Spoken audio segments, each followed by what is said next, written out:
only 100 pesos. Magte-take action ka ba? Yes. Oh, sorry. Merong 100, sorry. Sorry. Oo, para hindi naman ako lugi, no? Ayan. Thank you so much, no? Si Frederick. Ayan. Ayan. Kanina kasi, nung nasa biyahe ko, 500 lang pala yung dala ko na cash. So, dire-diretso na ako. So, thank you so much. So, ayan, start tayo, balik tayo. I-share ko sa inyo yung 3-step strategy on running Facebook ads from scaling to 1,000. You can start small and then scale big later on. Start small. Yun yung pinaka magandang prinsipyo sa negosyo. Start small, then scale big later on. So ako, I started to run ads from 100 pesos a day. Before we start, gusto kong malaman sino dito naka-experience na mag-Facebook ads. Taas ang kamay.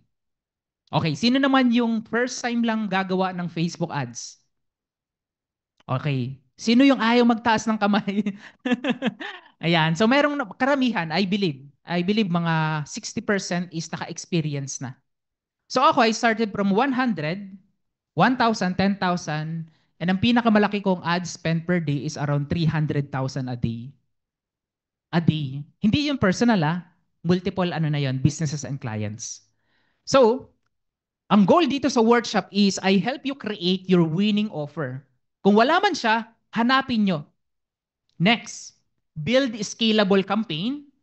3 is optimize and multiply. Unahin natin, step 1, create winning offer. Ads can speak bad offer. Scaling starts with the right product or services. Ang mali ko dati, nag-i-scale ako na nag-i-scale. Pero hindi ko nabigyan ng time and maraming commitment na pagandahin yung offer ko. So kapag winning yung offer nyo, kahit wala yung ads, bumibenta, tama ba?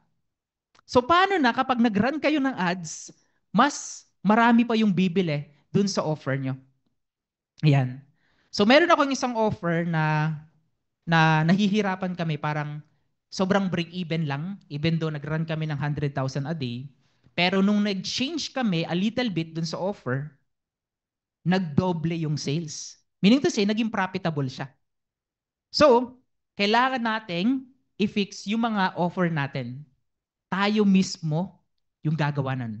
Rule is, pagdating sa offer creation, may mga training ako doon, pero very quick lang, kailangan importante na maiposition nyo yung value ng offer ninyo. Ano ba yung USP? Or yung unique selling proposition? Also, kailangan, di ba, kapag nakita nila yung offer mo, hindi sila makakatanggi. Ang tawag doon is irresistible offer. Imagine kanina, yung 100 pesos magiging 500 pesos. Irresistible yun.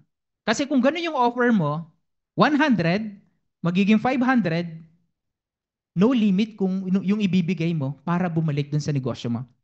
So, importante yung offer. Next. Okay? Validate winning offer. So, to validate the winning offer, you need to create hindi lang isa. You need to create multiple offer to test kung ano yung nag-work dun sa offer mo. Sino dito yung merong mga negosyo na merong multiple products or services, by the way? Taas ang kamay? Marami? Ayan, iba-iba. Pwede ko bang malaman ano yung mga binebenta natin? Nasa services po ako, aesthetic clinic. Mga laser treatment, whitening, slimming treatment, ganun po. Okay, sa clinic siya. So, doon sa clinic, no, ano yung pinaka best selling offer niyo doon? Slimming, pampapayat. Yes, do. So, ibig sabihin, doon ka ngayong mag-focus muna. And pagandahin ng pagandahin at i-scale mo siya kung mag-run ka man ng ads. Ang challenge kasi minsan gusto natin bilhin lahat ng binebenta natin. 'Di ba? And yung iba ang gusto, pumayat. Tapos nag-o-offer ka ng pampaputi. Okay naman yun. May bibili pa rin yun. Pero doon ka mag-focus sa pinakamaraming benta. So yon, test. Message to market fit. Kailangan tumatama rin yung offer mo dun sa mga target audience. Kasi kung hindi siya tatama, kapag nag-run ka ng ads, eh yung offer mo, hindi siya aligned dun sa audience na ina-attract mo, lalayo din yung mga followers or yung mga ads na nakakakita. So sa Facebook ads, merong targeting. Ayan. Sa mga nagrana ng ads, merong targeting na tinatawag. Ang tawag doon is demographics. Pwedeng interest, behavior, ayan, also demographics. Next, i-prove mo na yung offer mo na yun, kung mag-scale ka man sa ads, na mag-worth siya a little bit like 100 to 1,000 pesos a day. Don't scale. So once you test yung ads mo, ayan, nakikita ba? Sa 1,000 pesos a day, that's the time na mag-worth yan sa 2,000 pesos a day, 3,000, 5,000, 10,000 or more. Pero dahan-dahan yon. Merong rule, i-share ko sa inyo mamaya. Paano siya execute.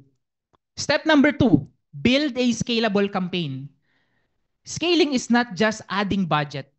It's about building structure on our Facebook ads. So, campaign structure matters. Kasi sa Facebook ads, kapag hindi tama the way kung paano mo i-structure yung ads mo, ayan, sino dito naka-experience mag-boost post? Taas ang kamay. Lahat. Ayan. Bumenta ba ang boost post natin? Hindi. Pero pwede ring bumenta yon.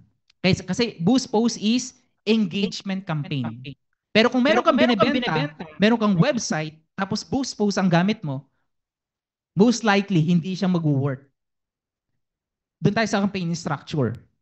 Campaign structure, ito, this is not a secret, but this is my proven campaign structure. Tawag ko dito is 3x3 campaign structure.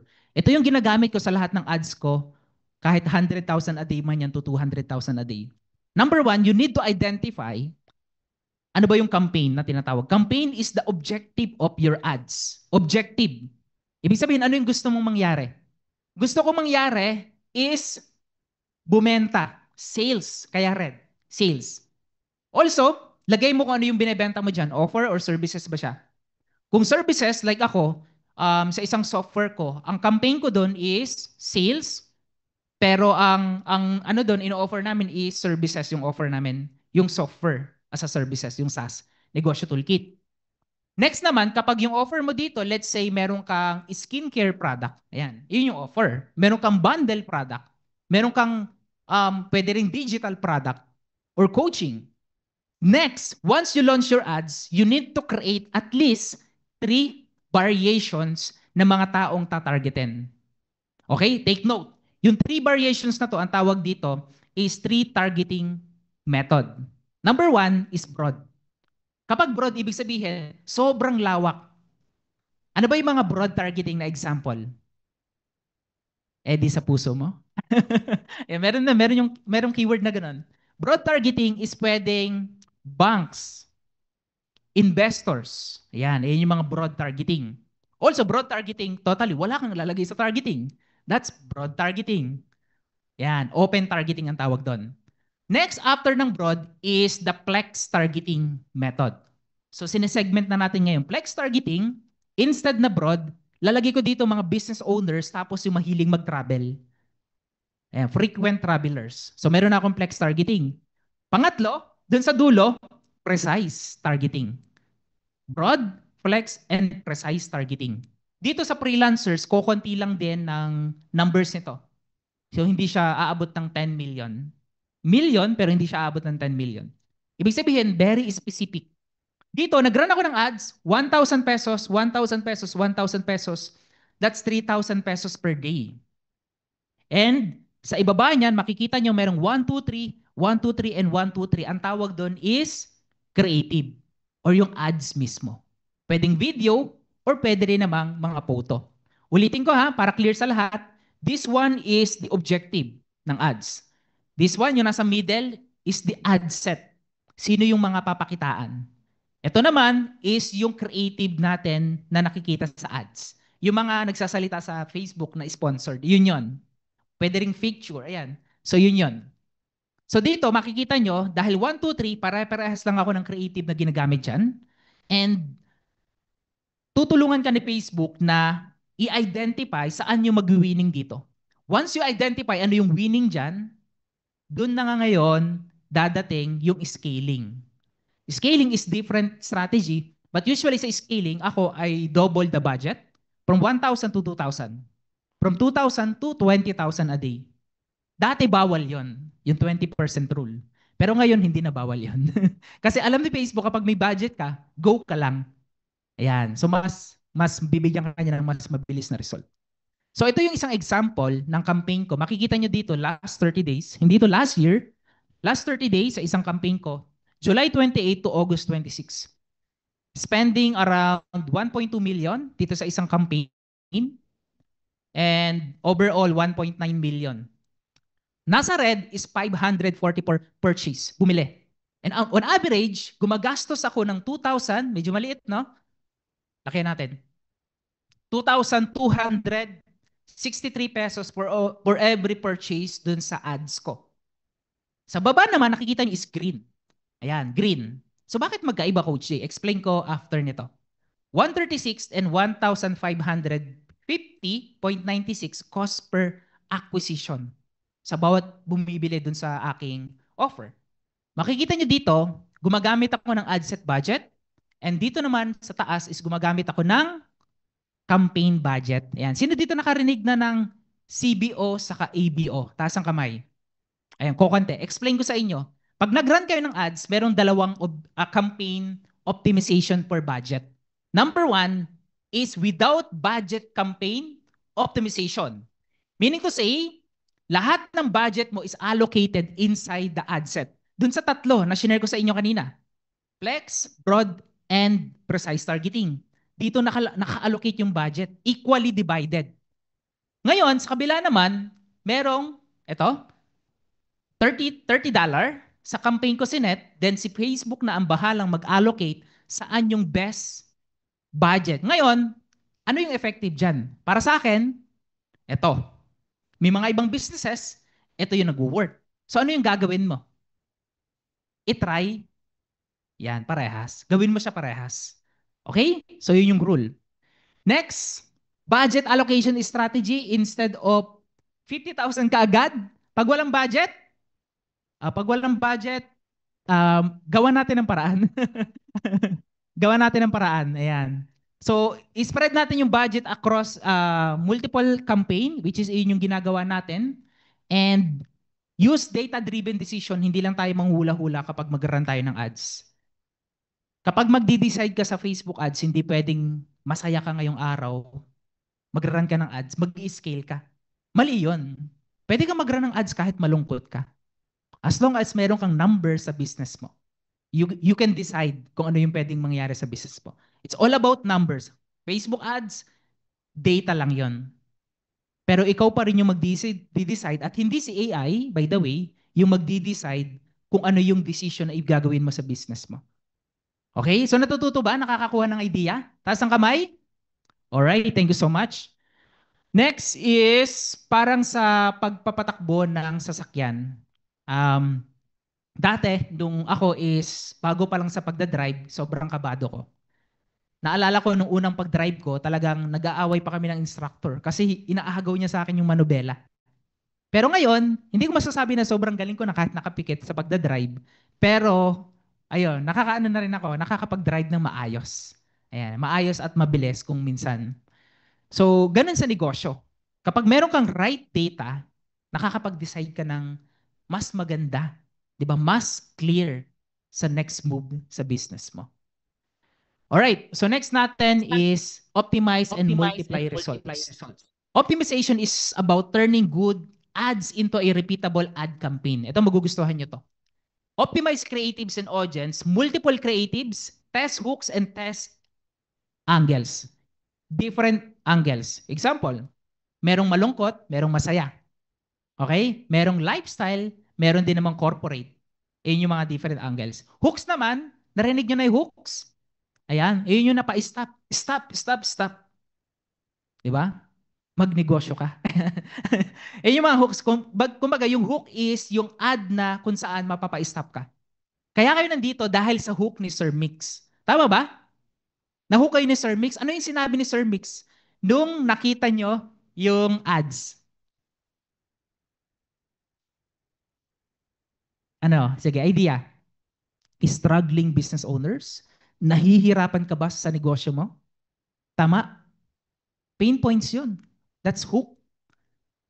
Okay, ito yung pinaka-rule sa ads. Your ads should stop the right people and keep the wrong ones scrolling. Dapat yun yung goal natin. So sa ads, meron tinatawag na elements or ingredients. Facebook ads is merong primary text or sa iba ang tawag dito is the ad copy. Yun yung nakasulat. Okay? Bibigyan ko yun ng tip. Next is the creative. Picture or video. Ayan, sa baba. Next, CTA. CTA means call to action. Ang talino naman. Thank you so much. Next is headline. Sa apat na to, ano yung pinaka-best or pinaka-unang nakikita ng tao? Anyone?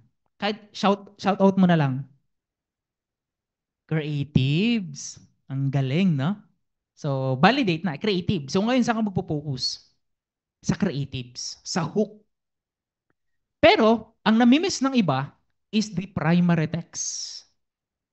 Nakakalimutan nila to. Yung primary text, alam niyo ba, pwede tong maging solution dun sa ad nyo kahit pangit yung creative. As long as sa primary text mo, ilalagay mo yung mga proper words and text na dapat nakalagay doon. Let's say for example, meron kang binebenta na isang training program paano ayusin yung operation ng business. Tapos wala kang nabanggit doon sa text mo na meron kang binebenta ng ganun. Kung may binebenta ka na sabihin natin services naman, pampapayat, no? Kailangan dun sa text mo, i-call out mo sila dun. So, ang tawag dun is call out. Let's say dito, travel. Ito, best example.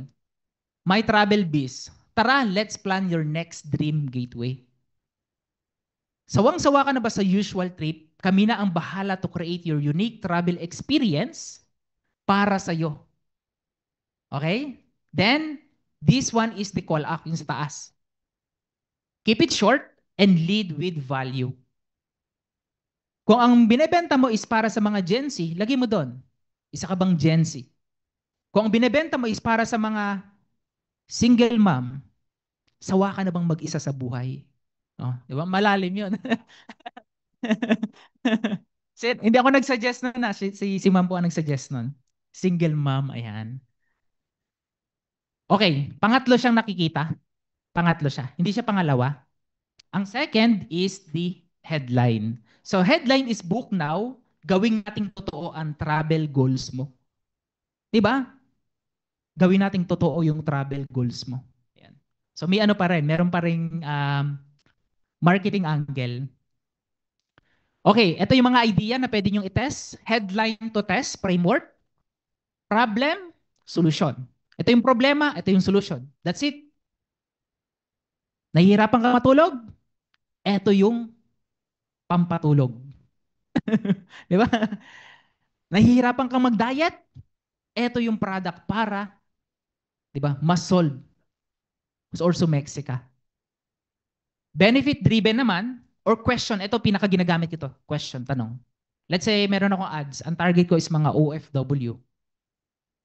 Isa ka bang OFW na sawa na sa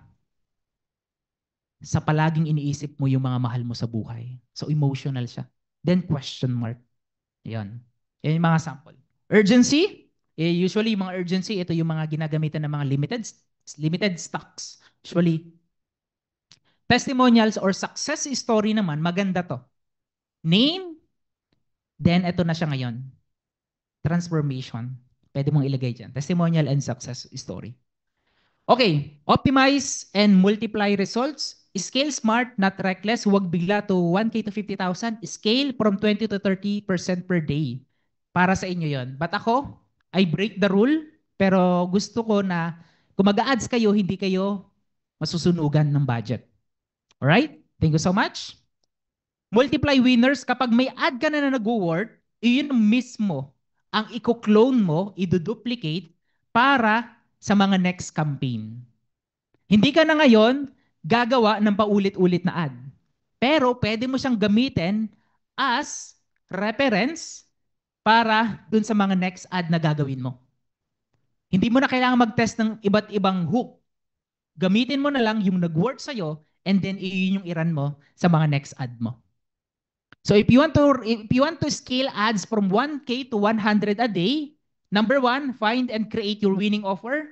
Number two, build a scalable campaign. Number three is optimize and multiply your results. Marami ba ditong natutunan?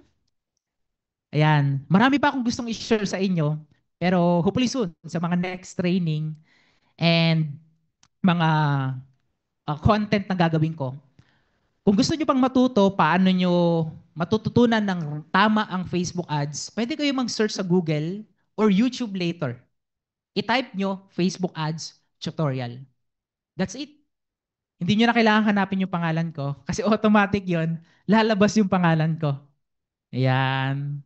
So, yeah, that's it. Thank you so much sa lahat and hopefully nakapag-add ako ng value sa inyo. And then yung three simple steps na yon is magamit nyo and ma-apply nyo sa mga business na ginagawa nyo. Thank you very much. Thank you, Sir Jeff. And may we call on Sir Mix and Sir Paul on stage in order to give our certificate for Sir Jeff. We proudly present this certificate of recognition to Mr. J. Gregorio, founder of Negosyo Toolkit and a recognized expert in Facebook ads. With our deep appreciation, we honor this contribution as one of our guest speakers in today's Level Up Marketing event. And don't forget to follow him on his social media platforms for more insights, tips, and tools to grow your business. Let's all give a big round of applause to Mr. J. Gregorio.